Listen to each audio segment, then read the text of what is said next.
Hey everyone! In today's video, I will show you how to use Qwen AI to quickly and easily make a custom plan using AI. First, head over to your Qwen app and log in if needed. Make sure you have selected a model that supports longer detail.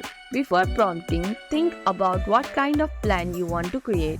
Here are few ideas: a 7 days travel itinerary, a monthly content calendar, a study plan for exam, a fitness or meal plan. Now, type in the detailed prompt. For example, help me build a 5 day trip to Tokyo with a mix of food, culture, and shopping. Be as specific as possible, add date if needed, mention contraction like budget, time, or goal. And that's how easy it is to make a custom plan with Qwen AI.